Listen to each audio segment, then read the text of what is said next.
Please welcome Principal Program Manager Jeff Woolsey. Woohoo!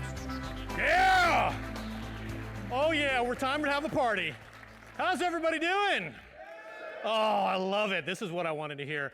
I have been waiting for this session for so long. Oh my goodness. They actually let me call it Demopalooza last year. Last year they wouldn't. I had to put it in kind of the subtitles. I'm Jeff Woolsey. Thank you guys so very much, every single one of you, for being here. I really appreciate it. I know we're on the far end of the convention, but the good news is everybody got their steps, I'm pretty sure. So with that, let's get started, because literally we have tons of content overflowing. So let's get started. The first thing I wanted to do, though, is I wanted to start with a question that I'm constantly asked. Whether you're a small company, whether you're a medium company, whether you're the massive global multinationals, everyone seems to be going through asking themselves the same question right now. They're all faced with the same thing, which is, how do we modernize our apps and infrastructure? Repeatedly, I keep hearing this over and over again. Jeff, we're in this process of modernizing our apps and infrastructure, and we're trying to figure out how to do this. And we're in that process of right now, that digital transformation. But the one question I always get asked is, Jeff, can you tell me about the patterns you're seeing? What do customers tell you they're doing and being successful with? So I wanted to quickly talk about that on a workload perspective, because I think it actually can be enlightening to folks that may be asking themselves the same question. When we look at some of the most common apps out there, Exchange, SharePoint, SQL, and more, what are the things that people are doing in terms of their cloud journey? What are they keeping on-prem? What are they hybridizing? What are they doing? Well, let's start with Exchange. Exchange is a pretty obvious one, quite honestly. When it comes to Exchange, people used to come to Microsoft for years. They would come and sit down with me and say, Jeff, I want to know every new thing you're doing in Windows Server to make Exchange run awesome. And I'd literally sit down and that's all we would talk about. They didn't care about anything else. Just tell me what you're doing to make Exchange run great. The last time I had that conversation was over 2 years ago. Okay, what's happening is most people are saying, no, Exchange is one of those that just, obviously, we're going to just take Exchange. That makes just sense to move in Office 365. Now, this is not a blanket statement that every single person is doing, but there is definitely a large percentage of people are doing that. Why? Because they're saying, you know what, I know Microsoft, you can handle the mail, and in fact, that team that's been managing my Exchange are really smart people, and I'd like them to help me with new projects and new ways for my organization to transform. Another one is SharePoint. SharePoint follows in that same pattern.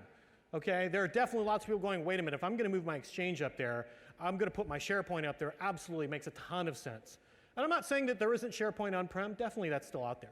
But that's definitely a path to Office 365. SQL Server is interesting. I love SQL Server.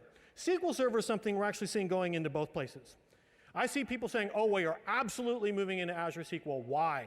I'll tell you why. Because machine learning, AI, and all the good tools, toys, data lake, data analytics, all that stuff is up there, and I want to start playing with that.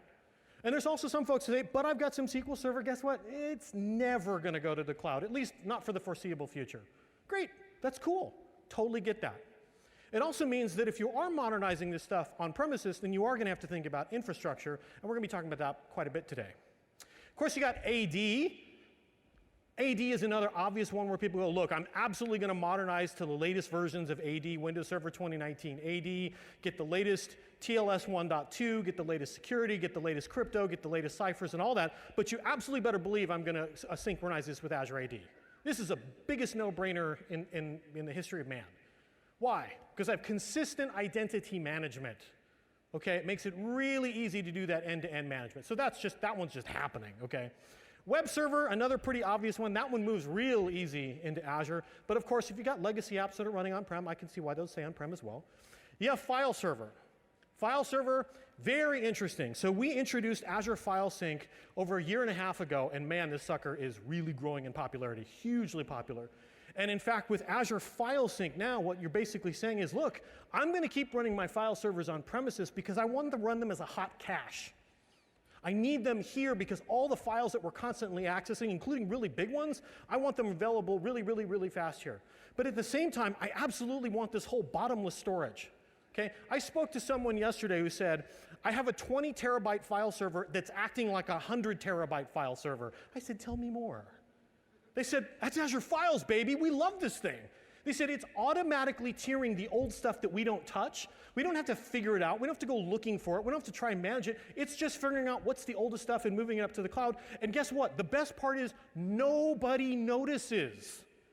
because all the stuff that they're working on resides there on the file server and is hot. And when they do need it, if they click on it, it'll just download from Azure. So that's another obvious one. Print server, I had to put this up there. Yeah, we all still run print servers. I know, yeah, but people can't have their print servers. And then, of course, you have custom apps. Custom apps like SQL are one of those things people are going, no. So there's some that are going to move to the cloud. Maybe they're brand new apps or relatively recent ones or stuff they're confident in. But there's a bunch of those legacy things people are trying to figure out, well, how do I modernize those? I'm bringing on 2008 R2. I got to figure out how I'm going to modernize that, how I'm going to transition that, how am I going to migrate to 2019? Do I migrate and actually re-architect it? It's a .NET app. Maybe, you know what, I'll move that into a container. But the point is, I want everybody to understand, these are some of the common patterns we keep seeing over and over again. Okay? Over and over again. So, with that, let's get into this. So, if you are keeping things on premises, obviously, you're going to want some rockin' infrastructure. Please, infrastructure that's 10 years old, 7 years old, 5 years old, that stuff is not secure, it's not fast, it has scalability limitations, it has performance limitations. You want something like Azure Stack HCI. And Azure Stack HCI is getting rave reviews. I could not be more thrilled with what Storage Review had to say about Azure Stack HCI. They said, Admin Center integration offers a modernized and aesthetically pleasing look and feel, making the day-to-day monitoring a more enjoyable task. Couldn't hit me any closer to my heart. I'm really thrilled about that. But here's the thing. They actually tested it head-to-head from a performance perspective. For random throughput, they found out we were 4 times faster than the other guys. I had somebody tell me, Jeff, what is 4K random? I said, that's everything you're running on a hyper-converged infrastructure. If you're running a bunch of VMs, all of your I/O is random. It's all random. Why? Because you have multiple VMs doing I/O concurrently. So guess what? This is where the majority of your time is spent. So this is really important. We're over 4 times faster. And then, of course, for the more important things where you go, well, I'm running SQL, well, guess what? We were over 6 times faster. We knew this. We've known this for a very, very long time. It was wonderful to see a third party actually come out, do the performance testing, saying, yeah, it's not even close. And literally, that's what they said in the review. It's not even close. And because of that, well, I actually said that, yeah. And because of that, we actually got their Editor's Choice review, and I could not be more pleased. And a huge thank you to everyone who works on Azure Stack HCI here at Microsoft. We have a huge team working on it, and we're doing even more. And when people ask me why Azure Stack HCI, it's real simple. Best value, best performance, best integrated security, best platform for SQL with hybrid built in. Best value, quite simply, it's all included. All the guests, all the hosts, all the Linux containers, all the Windows containers, all the Windows VMs, it's all there. All the hyper-converged, it's all there. Unlimited Windows guests, it's all there. What else do you need to pay for? It's all included. Value's done. Performance, I just showed you. Best integrated security, are you kidding me?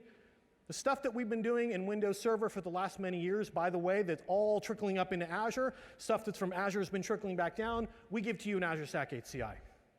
Best platform for SQL Server. We have a whole bunch of new features in SQL Server 2019 that take full advantage of what we do in Azure Stack HCI, like secure enclaves, with hybrid built in. And I also want to point out, because every so often I'll get someone who goes, gosh, this looks really, really often, but Jeff, I'm not sure I'm ready for the hybrid yet.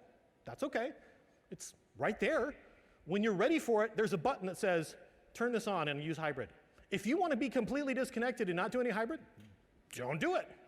But when you're ready to do Azure Backup, click. When you're ready to do Azure Security Center and help you have the cloud actually secure your stuff on premises better than you could on your own, it's right there in a click. We have tons of solutions. We have actually doubled the number of solutions in the last 6 months. Our partners are jumping all over this. Over 150 Azure Stack HCI solutions. But here's the thing. We want to do more. We want to do a lot more. And one of the things that I've been a privilege to see at Microsoft is there's a real belief internally that we want to democratize technology. And what I mean by that is we want hyper-converged infrastructure that's approachable for everyone. Everyone should be able to have this technology. And the way to do that is to really focus on ease of use. So what if I told you you could launch Windows Admin Center and find a brand new tool that said cluster creation? What if I told you you could click on cluster creation, it would actually walk you through a workflow? It would actually tell you exactly what you need. You need at least 2 servers running Windows Server 2016 or 2019. It would give you all the prerequisites. You would actually say, it would actually show you, it would actually tell you, hey, guess what? Here's how you add servers. What if I told you it will walk through the entire process of configuring, networking, clustering, storage? All you needed to start with was 2 servers running 2019 attached to a domain. That's it. It will install Hyper-V, it will install the storage, it will install SDN, it will enable clustering, it will configure everything you need to do in a wizard. What if I told you that was just simply all built in Admin Center? What if I told you creating the cluster, the most you had to do was type in a name? Because we configure all the defaults for you. What if I told you the networking, which has like dozens of options, VMQ, SRIOV, RSS, a whole bunch of network adapter properties, we're going to set that all for you. What if I told you that you click create the cluster, it does all the work for you, it'll enable storage spaces direct for you, you don't need to look at PowerShell a single time, you click on enable storage spaces direct and you're done. What if I told you that was all part of Admin Center? Because it is. It's in preview right now as of today. We have built this all into Admin Center, and I was not going to be able to do it justice. And honestly, I just don't have the time. So I wanted to give you a sneak peek, and I want to send you to see Cosmos' session. It's BRK3182, Discover Azure Stack HCI. It's literally built into Admin Center. We will walk you through the process of creating your own HCI cluster. Now, I want to be super clear, it's in preview. We're launching it for the first time today. I have set up multiple clusters. I wish I had a picture, but a few weeks ago, I was on my couch in my living room at 2:30 in the morning. I configured an HCI cluster from my couch. By the way, everything was actually running in Redmond, and I configured it from my laptop, all from that workflow. I wanted to scream, but it was 2:30 in the morning. I would have woken the family, and I would have been in big trouble. So it's super, super cool. Next. What is powering Azure Stack HCI? What is our management solution? Well, of course, it's Admin Center. And I've said this multiple times, and I'm going to continue to say this. If you are looking for any UI in Windows Server, please do not look in Windows Server. Look in Windows Admin Center. All future features and functionality that require a UI for Windows Server are in Admin Center, period, bar none. I actually had someone say, I'm looking for this feature you have called System Insights. I can't find it. I'm looking for this thing called Storage Migration Services. I can't find it. I'm like, well, where are you looking? Oh, no, that's all in Admin Center. No. All UI here. And when we talk about Admin Center, it's about 2 things. It's about helping you with the tools that you need to manage your existing stuff on premises, as well as enabling hybrid capabilities. That's what it does. And apparently, you guys really love it, and I can't thank you enough. We're seeing over 3 million servers under management every month, and it is growing like a rocket ship right now. Could not be happier. And so we had to do a fun video for this. So we're going to go roll a video. Guys, let's roll the video. Oh, we need to turn up the audio. Maybe I didn't turn up the audio. That's okay. It's super visual. That's how cool Admin Center is. All of the things that you need to do in Admin Center, we've made visual. The things that you've been doing in CLIs, and not that there's anything wrong with CLIs. CLIs are awesome. But there's a time and a place for a GUI, there's a time and a place for CLI, and the answer is the best to use both. And our goal is to give you the best of both in Admin Center. And so there's a whole bunch of things we've been doing to integrate these capabilities in Admin Center to make it easier and better. Predicting capacity needs. I mentioned earlier System Insights. This is System Insights, all built into Admin Center. You won't find that UI. It's a brand new feature, all built into 2019. Not there, only in Admin Center. Backup capabilities like hybrid, all in Admin Center. Intelligently secure your servers with Azure Security Center, right there. This is actually using the cloud to help protect your on-prem with Admin Center. And these are just a few of the things it does. And our commitment is we are going to give you the best management, reimagined. This is something I've been dying to do for a long time, and I'm so excited that we're doing it right now in Admin Center. So with that, let's talk about what we mean by Windows Server Management Reimagined. So streamlining everyday tasks, and connecting to Azure for hybrid.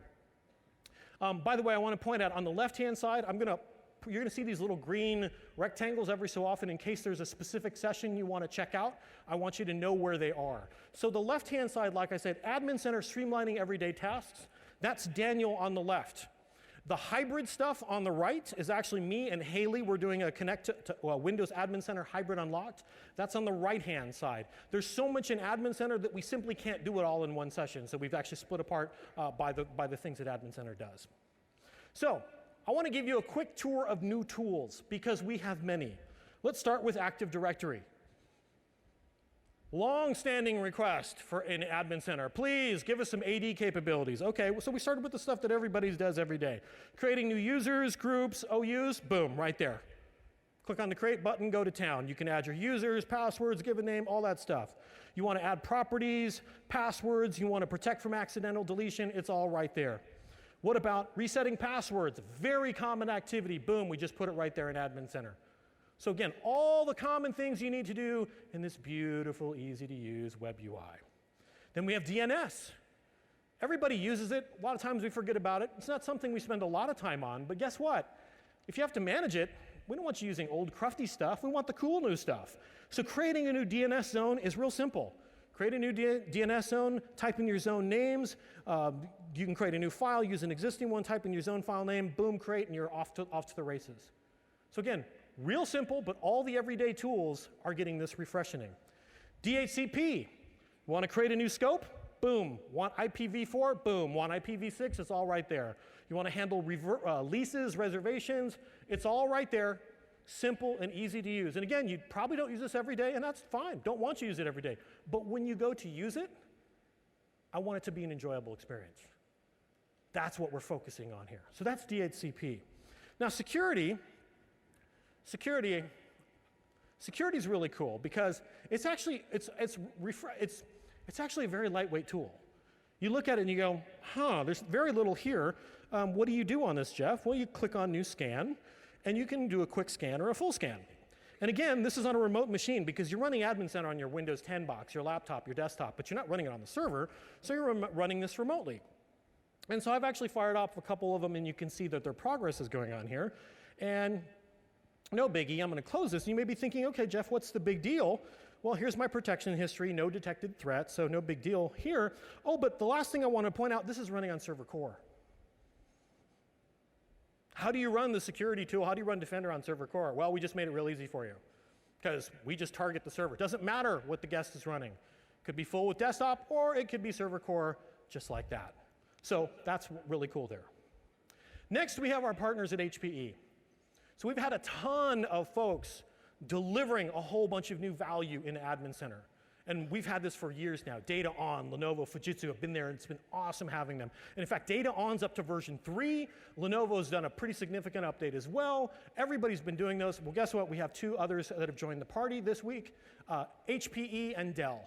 And take a quick peek at HPE. So this is really cool. I'm excited about this one. So someone actually said, Jeff, I need you to take a look at a dev box. So we're going to give you access to a dev box. So I clicked on this DL380, and so I clicked on this, connected to it, and guess what happened? When I connected to it, it said, oh, you're connecting to an HPE server. Look what just appeared at the very top. It said, oh, there's an extension for you. Why don't you click on this and go install it? So it automatically knew that I was talking to an HPE plugin, knew I didn't have the HPE plugin installed, and said, hey, why don't you come over here and click on here and install it? Okay, that's super cool. I didn't have to go searching for it. I didn't have to go hunting for it. I actually knew I was talking to an HP server. And so now when I go back to that DL380, by the way, this DL380 is a pretty sweet machine. It's a Gen 10. It's got 56 logical processors. It's got a terabyte of RAM. Pretty sweet. The processors, you can tell it's a dev box because the processors don't come up exactly right. But now I have a new extension called HPE ProLiant Server. Whoa, check this out. Now I can see the product name, I can see the ILO address, I can see the serial number, all incorporated into my Admin Center console.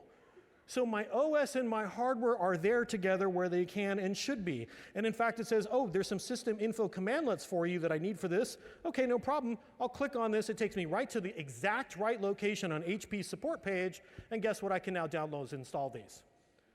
This is the type of integration we're talking about. This is the type of integration that gets me excited because it shows just what we're doing from a hardware and software perspective together. All right, demo time. All right, Hyper-V.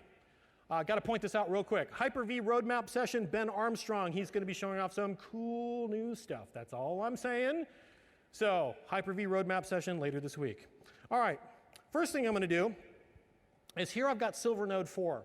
And what I want to show you is I'm running a number of VMs. I've got 5 VMs running, 4 of them they're turned off, and I'm going to head on over here into the inventory view. Now I'm running this on pretty pedestrian class hardware, so I actually want to live migrate a server off here. Well, up until now, you haven't had that ability in Admin Center. Well, I'm going to take this line of business application, and I'm going to click on Move, and this is a live migrate, folks. I can live migrate into a cluster. I can live migrate to another server. I'm going to select Silvernode 3. Automatically it asks me, hey, by the way, where do you want to put it? The selected path is E, 797 gigabytes, so I'm going to go with the default. By the way, I want to point out the live migration I'm about to do is A over single gigabit. This is, I mean, again, pedestrian hardware. But this is a shared nothing live migration. So this is not just moving the memory state. This is moving the memory and the storage. It's going to move the entire thing. These are literally just connected with an Ethernet cable. So let's go ahead and begin that. Head on over here. Yep, I'm fine with that. Let's click on Move. And now we're beginning the live migration. And while that's happening, let me head on over here and show you some other new features in the Hyper-V tool. One is a feature I've been looking for a long time, which is tagging. So I'm going to go ahead here and select a couple of VMs. These are all running Windows Server 2019. I'm going to head on over here to the Edit Tags feature. And let me type in, it's Windows Server 2019. Go and save that. And right off the bat, you can see these have tags applied them in the right-hand side. And if I head on over to filter them out, I can click on that tag and it will only show me those VMs that I just tagged. So those are the ones running 2019. So while this is all happening, by the way, I'm going to go ahead and create a brand new VM. And you can see some updates here. We can now, this is a new VM. There's the path. It's a Generation 2 VM by default. It's got 2 virtual processors. I can enable nesting if I want. If I want to run a hypervisor and a hypervisor, I can. I'm going to use dynamic memory, so I'm going to change this to 2 gigabytes and the maximum to 6. And I'm going to change the network adapter to using the wired switch. I'm going to add some storage, and I could add multiple disks just by clicking on Add. I just created an empty virtual disk. Now I'm going to install an operating system from an ISO file, so I'm going to click on over that and browse. All of this in Admin Center, you notice I have never left the context of Admin Center a single time. By the way, the VM is done live migrating, moving the storage and the memory. I've now enabled the ISO. I click on Create, and I can't see it because guess what? I'm still filtering by tags. So give me a second here. Let's head back on over here. Let's clear the filter, let's save that, and boom, there's our new VM that I just created. And by the way, that VM that I just live migrated, let's head on over here. It's over on Silvernode 3, and there it appears just like that. So that is how you do live migration and tagging and all of these things. And like I said, you can live migrate into a cluster, out of a cluster, or between clusters now, all in Admin Center. How cool is that, guys? Yes? Yes? All right, we're just getting warmed up. I've got to invite one of my coworkers, colleagues, an awesome guy, Mr. Cosmos Darwin, up here to talk about performance monitoring. Talk about the awesome things we're doing to refresh and reimagine those tools. Cosmos? Thank you, Jeff. Hello, everyone. As the administrator of Windows computers and servers, you deserve great tools to understand how apps, devices, and features of the operating system are working. And when something is slow or broken, one of the most trusty, versatile tools you have are Windows performance counters. Unfortunately, the user interface for viewing performance counters, Performance Monitor or perfmon.exe, well, 20 years ago, it looked like this. And let's be honest, I mean, it still basically looks like that. Show of hands, who here has used Performance Monitor before? Yeah, every hand in the house. That's what I thought. All right, well, strap in, because I think you're about to like what I'm going to show you. By the way, some of you, if you were here in the prior session, you may think you've already seen this. Believe it or not, you saw less than half of it. Check out the new Performance Monitor, the most significant redesign we've done in 25 years. Starting in Windows Admin Center version 19.10, you'll see a new tool with a familiar name, Performance Monitor. Let me show you how it works. The first thing I do is I have to add the counter object that I want to monitor. Now, you've seen this before, this big list that you have to scroll through, except now you don't have to scroll anymore. You can just search, and it finds the counters that you're looking for. Once I pick the object, I'll pick the instance of the counter that I'm interested in, as well as the individual counter that I actually want to see. And just like that, in a couple of clicks, I have the performance data that I'm interested in streaming directly to my browser with this new user interface that has all the modern affordances you expect. It resizes, the axes adjust automatically, there are tooltips. Now, a common scenario with Performance Monitor is to compare multiple different counters together, and I can do that here. I can add a second chart into my workspace, and I can, for example, compare memory counters against processor counters. Now, look what happens here. I'm going to choose page faults per second. Performance Monitor knows which other counters I'm probably going to want based on the one I've chosen already. And it highlights those for me so that I can easily choose a set of counters that it's going to make sense to graph together. Now, I'll fast forward just so that we have a full screen's worth of data. Here you have the full richness of Performance Monitor. Now, check this out. You have this shared vertical hairline that spans all of the graphs on your screen. And if you want to make an individual series pop out so that you can see it very clearly, all you have to do is hover over it, and it really stands out. You can look for correlations across different counters, and if you want to really get in and inspect closely, you can just pause the graph. And then you can look really closely at a point that you're interested in. You get the tooltips to inspect exact values with timestamps. You can make the graph larger, and then once you're satisfied, you just go back up and click resume. Now, so far, everything you've seen is using the line graph, which is great. But we know that sometimes you want to see every counter from every instance all on the screen at once. And the way to do that is with the report view. It's still there, just like in the traditional Performance Monitor, with the full richness of all the data that you need to get access to. And once you've arranged your workspace with all the counters and all the graphs that you're interested in, check this out. You can now save this view so that you can always easily get back to it later. When you save a workspace, it shows up on the home screen of Performance Monitor. So you'll see here at the bottom there's saved workspaces, including the one I just created. And I can create as many workspaces as I want. I can share them across machines as well as with my colleagues. Now, it's 2019, so of course the new Performance Monitor is available in dark theme. And by the way, it looks awesome in dark theme. And there's more, too. The new Performance Monitor works not just with an individual Windows server. You'll see it also shows up when you're managing a cluster with Windows Admin Center.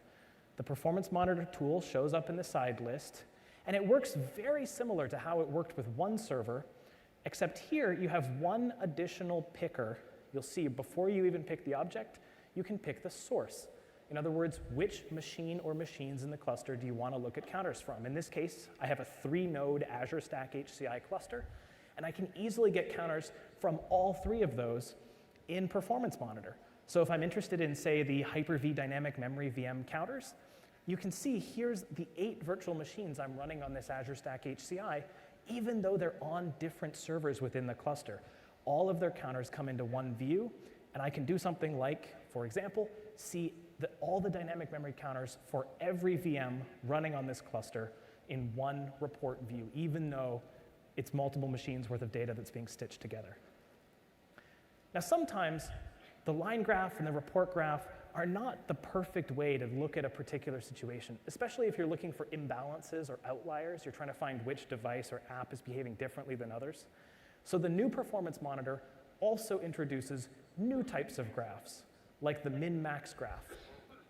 What's going on here is you'll see the instances are listed down the side, and then on the left, you have the current, minimum, average, and maximum observed values for whatever counter it is that you choose. It's a little bit like a general purpose task manager, if you want to think of it that way. And you can do things like sort by, say, the minimum or the average. And if that produces a stable sorting, then you say, okay, well, you know what? Maybe from one second to the next, things are changing, but actually one of these devices is consistently slower or faster than the others. And on the right side, you have a visualization of the quartiles of the values that we've observed. So how has the value ranged from its lowest to its highest observed value since you've had Performance Monitor open? So that is a quick look at some of what's new in the Performance Monitor tool in Windows Admin Center version 19.10. What do you guys think? Good. If you are as excited about this as I am, you can try it today. It's available right now for download, and it works with Windows Server and Windows 10, the latest version and some previous versions, in the cloud and on premises, clustered or not. You deserve great tools, and we want you to have them. Thank you very much. Back to you. Thanks, Cosmos. Awesome. Now, one of the things I mentioned earlier was, last year we launched Azure File Sync, extremely popular. And we launched the Azure File Sync extension for Admin Center. But this time, we're back with V2.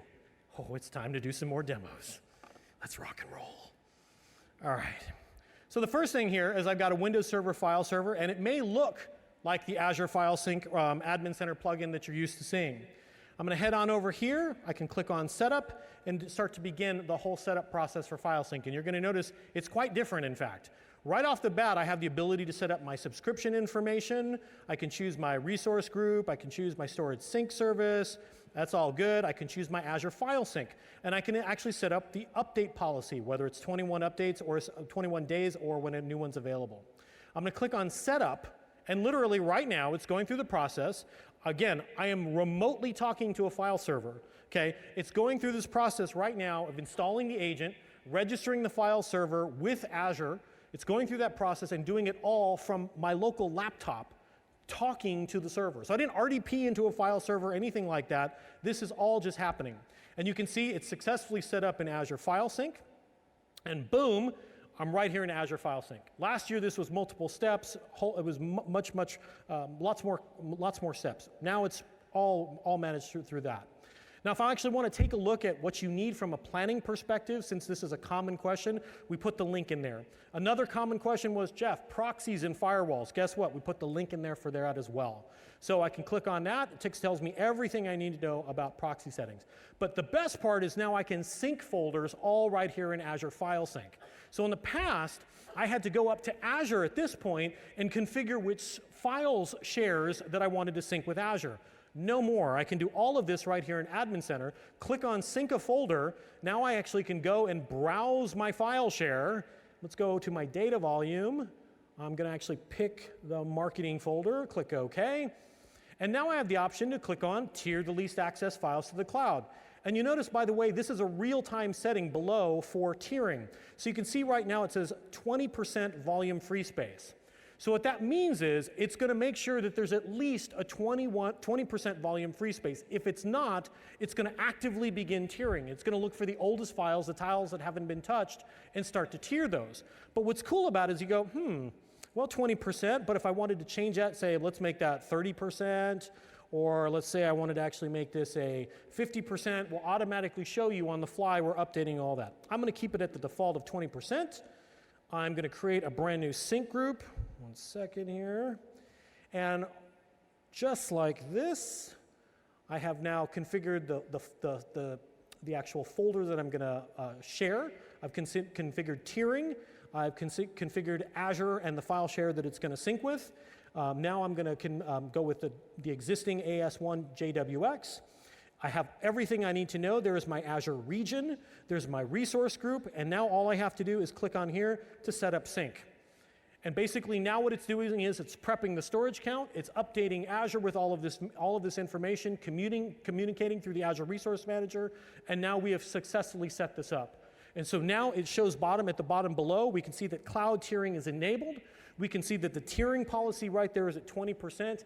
And no point did I actually leave, at this point, the Admin Center experience. The entire time I stayed right here. Now, if you want to actually continue on into Azure, you could. Just click right into one of the links right there, and it would actually take you to the exact right location. So since we're talking about networking, it seemed like the perfect time to talk about a whole bunch of the new SDN capabilities we've been building in Admin Center, in Windows Server, and in Azure together. And there is no better person I could bring up on stage than Mr. Greg Kusanza to talk about SDN in Windows Admin Center. Greg? All right. Thanks, Jeff. Thank you, Greg. Now, I've been coming to Ignite for a few years now. I love talking about SDN and networking in general. But every year I come here, the platform has been ahead of the management tools. Every year I do my demos in PowerShell. And I'm really excited to say, even though I love PowerShell, this is the first year I don't have to do any of my demos using PowerShell, because we have, we have the majority of the SDN features covered in Windows Admin Center. So let's walk through a few of these. Now, if you haven't looked at SDN in Admin Center in a while, you'll notice there are actually quite a few new extensions down the left side. We, of course, have virtual networking, access control lists for doing micro-segmentation. We have logical networks for managing your fabric. And of course, gateway connections to give you that connectivity to the outside world. And SDN monitoring, which gives you an insight into your infrastructure and the health of how your SDN components are doing. Let's drill into gateways for a minute. Last year at Ignite, I introduced, I gave a preview of the gateway extension. And I'm excited to say we're now shipping in preview the gateway extension with all three of our gateway connection types. We have layer 3 routing, GRE tunneling, which with Windows Server 2019 will give you up to 18 gigabits of throughput. 18 gigabits of throughput between your virtual network and a physical network elsewhere in your data center. That's a lot of data. And then, of course, IPsec, which is highlighted here. Now, of course, if you like configuring VPN tunnels and setting all the detailed parameters for all the different handshaking you can do, we have that down below if you scroll down. But if you're connecting to Azure, we made an experience so you don't have to do that. This year, we're introducing the new site-to-site VPN to Azure wizard that for your SDN networks will bring that same Azure network adapter-like experience to SDN. So all you have to do, even if you've never set up site-to-site in your virtual network in Azure or in your SDN system, this will walk you through it. There's a panel that'll ask you all the questions about your Azure side of the connection. If you haven't set up your gateway in Azure, it'll ask you the questions you need to set that up, and then it'll create the gateway for you. And then it'll set up all the handshaking parameters so the two sides can talk to each other, and even set the pre-shared key so both sides are talking the same language. Now, one of the other big features that I'm really excited to say we're shipping today, it's now in the feed, is load balancing. Load balancing is one of those huge SDN features that can let you spread those inbound connections across many different VMs in the virtual network. And so here you see the new load balancer wizard. You can create the load balancer, and then you can go through and set all the basic properties of your load balancer. Your front-end IP configuration. This is what IP you're going to get, whether it's an externally facing, internet routable IP, or an internal VIP from the virtual network itself. You can configure the back-end pool, so you can say which VMs in that virtual network are going to be the ones that handle the load for this load balancer. You can configure those VMs to do outbound NAT, if this is how you want to give them their connectivity to the outside world. Or you can define new load balancing rules. These are what give you that ability now to load balance in and define whether it's going to be TCP, UDP, what port you're going to go to, and which of the back-end pools. So this marries those two front-end and back-end settings together. And then, of course, you have health probes. Health probes are how the load balancer determines what's alive, what's healthy, and what's working. Now, that's all at layer 4, TCP, UDP. You can also do layer 3 inbound connections to get to, give a public IP directly to a virtual machine in the virtual network as well. This is very similar to what you can do in Azure when you create a public IP. You can do the same thing through the Admin Center extensions now for SDN. So that's really exciting.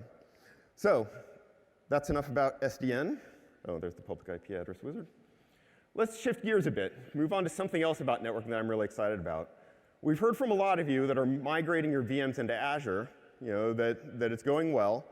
But you have a set of VMs that you have on premises that maybe have been around for a really long time. And you don't know who's has those VMs hard-coded with their IPs configured somewhere out there elsewhere in your on-premises network. And so migrating those machines that have these hard-coded IP dependencies into Azure is really hard, right? Because you have to figure all of them out. Well, now we've made a way so that you don't necessarily have to do that. with the extended networking into Azure is a new extension and an agent that we ship in Windows Admin Center that brings this ability to move a VM from on-premises, extend that subnet into Azure so it can keep that same IP, keep the same level of connectivity that it had on premises as it moves into Azure and talk to all the same machines and is reachable from all the same places. So this is available in the feed now. The agent will be available later this week, so you'll actually be able to set it up. And this is what the wizard looks like, right? You have the Azure Extended Network experience. You click Setup. It'll walk you through a series of steps. First, letting you select which of the on-premises networks you want to configure. These are the networks that are pre-connected to this VM that you're managing right now with Admin Center. You then start to configure what does the Azure side of that connection look like. Which of those virtual networks are you going to be extending it into? What are the settings for that? Then you configure which of the appliances you're going to be running in Azure to be able to do that extension, because you have to have an appliance on each end to mirror those IPs on each side. And then finally, it'll go and do the deployment. So it'll now go and configure these two machines so that they're now linked to each other. They're able to extend the IPs across from one side to another. And when you're done, you then can go and pick IPs that it'll discover across the network. It'll go out, do scanning of the network to see what IPs exist. You can select exactly those IPs that you want to appear on each end of the connection. And once that VM gets moved across, it now becomes available. Let's take a look. Here's a VM. This is a 2008 R2 server. It's running in Azure. You can tell by the name that it's using the Azure DNS after it moved. There's the IP of the 192.168 subnet. And from that VM, I can open up a browser and I can connect. This is a QNAP physical appliance that I have in my on-premises network. I can connect to that directly from that VM running in Azure on the same 192 subnet. You can see it up there in the top, 192.168.1.4. I can even open up the file server that's running on it and actually open that up with the same subnet directly from Azure. So that's really exciting. That should enable a lot of you to move your VMs into Azure. Does that sound exciting? All right. With that, I will hand it back to Jeff. Awesome. Thank you, Greg. So, in addition to, think about what he just saw there. He's talking about stretching subnets so you can take your IPs with you. It's stretching and extending that network to Azure. Well, when you start to do that, it also opens up some interesting new capabilities and scenarios. So one thing I wanted to talk about is a brand new feature that we've been kind of secretly working on this for quite a while here. This is Azure IaaS VM creation. So think about it for a second. Windows Admin Center, we've always had the ability here to be able to create new Windows servers, manage clusters, all of these things from Admin Center. But now we actually have the ability, we've actually add Azure VMs to this. But folks have said, hey, that's really cool, but you know what? Sometimes I need some compute. Maybe I've ordered some servers, or I have to wait for to next quarter for the PO for the funds to be able to do that, to get budget approval. Wouldn't it be great if I could just create a new Azure VM and start to use it just like an extension of my data center? Okay, well, guess what? We have a brand new Create button right here built into Windows Admin Center. So let me show you exactly what that looks like. So again, right here in Admin Center, never leaving the context, I can select the resource group. I'm going to choose the VM name. Of course, it's me, so this is going to be Windows Server 2019. I'm going to choose the region, and that's going to be the Western United States. I'm going to put in my username, which is, of course, cached. You don't need to see me typing in that stuff. And next, we're going to go ahead and we're going to type in, we're going to actually choose the size of the VM. Now, what's great about this is we're actually getting it from Azure Resource Manager, ARM. So it's actually getting those, and if I sort by size, you can see in terms of virtual processors, in this region, I have up to 72 virtual processors, and in terms of RAM, up to 448 gigabytes of RAM I can actually create right here from in Admin Center. Now, unfortunately, I'm pretty sure I'm going to get in big trouble if I order a machine this big. So let's go ahead and pick something a little more normal size, like a standard VM. I like the A4. This one has 8 virtual processors, 14 gigs of RAM, and you can hook up to 16 data disks. So you can do a lot with this pretty standard one. So next we choose disks. And here you can actually determine, okay, I can type in the LUN information. Also, the disk for the OS is a standard SSD. So these are for temporary disks. And let's give this 200. Let's make this a standard SSD and enable read-only caching. Now again, this configuration supports up to 16 disks, so if I wanted, I could keep adding more and more LUNs. I'm not going to do that today, so let's head on over to the next step, which is domain join. So because I have a stretch subnet, or maybe I'm using express route, I could actually hook this up into AD. To keep this real simple, I'm just going to keep this standalone right now, and let's go ahead on head on over to networking. Now, when I chose this resource group, it actually already configured because there was only one network in that resource group, and so I don't need to do anything here. And then finally, I can review the overall Azure VM. There's the region, there's my admin name, there's the disks, there's the type of VM, there's the public network, and click Create. And just like that, folks, right here, I'm seeing it in Admin Center. It's creating the disks, it's creating the network interface, and lastly, it's going to create the VM. I never left Admin Center a single time. Now, if I want, I can click on this and actually take me to the exact right location in Azure where, lo and behold, yep, there's the VM being created. And you can see the disks and network are done. The VM is actually still being built right now. I have a credit there. That's nice. Let's head back on over to Admin Center because I am running low on time. And when this is done, I will be able to click on Add here, and that new VM that I just created, add right here into the Admin Center list. And so now I have my on-prem VMs and my Azure VMs, and I just have added the ability to actually create Azure VMs all inside of the Admin Center portal without ever having to leave. All right, guys, I know we're running a little late, but I'm in the home stretch, promise. One last thing, I want to talk about futures. So a bunch of things we've been talking about today. By the way, this is all readily available. Everything you've seen in Admin Center today is available starting with 1910. And by the way, just a reminder, the cost of that is you already own it. Okay? There's no cost. When's the last time you went to a conference, they showed you a bunch of cool things, and they said, by the way, you already own this stuff? Okay? You do. You already own this stuff. What I wanted to talk about now is a little bit about the futures. And when it comes to futures, there is no place better for that innovation is happening in terms of what we're doing in Windows Server, Azure Stack HCI, and Azure. So with that, I'm going to bring Cosmos back on to talk about a little hardware innovation, and I promise we're just about done. All right, I don't want to keep people from dinner. Thank you, Jeff. Thanks, Cosmos. Hello again. When we talk about hardware innovation for servers, we tend to focus on the shiny, exciting stuff, like persistent memory or remote direct memory access networking. But there's innovation happening everywhere, including in places that are more humble and so ubiquitous that they're easy to overlook. One good example is the Peripheral Component Interconnect Exchange, or PCIe. For what feels like forever, the latest generation of PCIe has been generation 3.0. It's been around for 10 years. For a decade, every new network card, graphics card, NVMe card that you've gotten has used PCIe Gen 3. But this year, for the first time, that's starting to change. PCIe Gen 4 is here. And so what I'd like to do for the next couple of minutes is show you a few results that we got through a partnership with our friends at Quanta Cloud Technology, QCT, as well as AMD, Kyosha, and Broadcom, where we got engineering samples of devices that you'll be able to buy next year. The first thing we tried is something that all of you have in your data center, a file transfer from an SMB file server to a client. We took two Quanta D43K servers, which use the latest AMD EPYC processors. We set up one as an SMB server, one as a client. We installed Windows Server 2019 on each of them. And we used FIO, which is a benchmarking tool, to copy 1,000 gigabytes, 1 terabyte of data.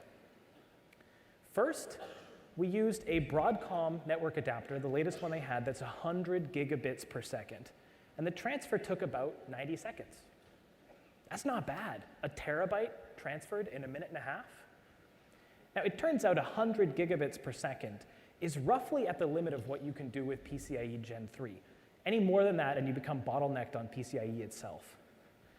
So then, we took the same servers with the same software, but we used the next generation Broadcom part that uses PCIe Gen 4. And because it's PCIe Gen 4, it can be 200 gigabits per second. And the transfer took half the time. This is a pretty significant change for a user, right? This is something you can really tell. But it's not just about faster networking. PCIe Gen 4 will also enable faster storage. So next, we took those same two servers and we reconfigured them into one 2-node Azure Stack HCI cluster. We used VM Fleet to generate synthetic storage I/O against essentially storage spaces direct. And first, we did it with the latest NVMe SSD from Kyosha, and we were able to get over 23 gigabytes per second of storage I/O for virtualized apps running on Azure Stack HCI. That's a lot of I/O. But then, we repeated the experiment with the next generation part from Kyosha, which uses PCIe Gen 4. And we got over 50 gigabytes per second. Again, twice as fast. The next generation is right around the corner. And whether it's faster file transfers or more I/O for virtualized apps, you will notice PCI Gen 4. By the way, you can even use, earlier today I showed you Performance Monitor. You can use Performance Monitor to look at this system, and it's frankly wild. You can see each of the drives transferring more than 7 gigabytes per second. Now, you can imagine that for all of this to come together end to end takes a lot of work from the devices, the firmware, the drivers, the operating system. So I want to thank our partners. Because this is Windows Server, and because Windows Server is always on the leading edge, it is all coming together, and you'll be able to get your hands on it very soon. All right, thank you very much. Back to you, Jeff. Cosmos. Thank you, Cosmos. That's awesome. All right, looking forward, a couple things. Insider builds, reminder, we do insider builds every couple weeks. That's for Windows Server as well as Admin Center. Our semi-annual channel release, we just released, just announced the 1909 version for Windows Server for containers and application innovation, and the long-term servicing channel. So for all of you guys leaving, don't forget there's one thing you may want to stay for. I got one more thing. You may have heard that before. In terms of vNext, we're hard at work on vNext. We haven't just been working on Admin Center, I promise. There's actually a ton of new innovation, and that was why I wanted Cosmos to show you how excited we are with what's going on in the hardware space and how we're innovating and working very closely in PCIe Gen 4. But there's also a whole bunch of new features that we're happy to tell you we're working on for the next release. GPU partitioning, stretch storage spaces direct, bridge tooling for containers, extended networking, Windows on AKS, and more in Windows Admin Center. There is a lot. And I want to alert you that if you want to see a sneak peek of a bunch of these new features, here are a bunch of the sessions. GPU-P, Ben Armstrong's going to be showing that off. Again, these are vNext. This is not 2019. 2019 is done. This is vNext. GPU-P, stretching Azure Stack HCI, Windows Container and Azure Kubernetes Service, what's next for SDS and SDN, Windows Admin Center, what's new and what's next. So, in terms of next steps, please download Windows Admin Center. Please, it's free. Like I told you, you already own it. Start playing with the hybrid capabilities. Adopt 2019. Check out Azure Stack HCI and get ready for, of course, the 2008 R2. And I know you guys are already on this. I don't need to remind you. You're already on top of your end of support. And lastly, just a huge thank you. We have a Windows Server Customer Appreciation Party. This is not open to everyone. You have to get registered, okay? Now, it was such a huge hit last year, and we had to turn a bunch of people away. We made it slightly larger this year, but I know we're going to have to turn people away. So if you want to come to the Customer Appreciation Party, head down to the Windows Server booth. In the infrastructure data AI section, we're down there, and we can get you all registered for the party if you want to come. A huge, huge, extraordinarily large thank you to every single one of you. We love our Windows Server, our Azure Stack HCI customers, and Windows Admin Center is all about you. Thank you very much, and enjoy the rest of Microsoft Ignite. This has been Demopalooza.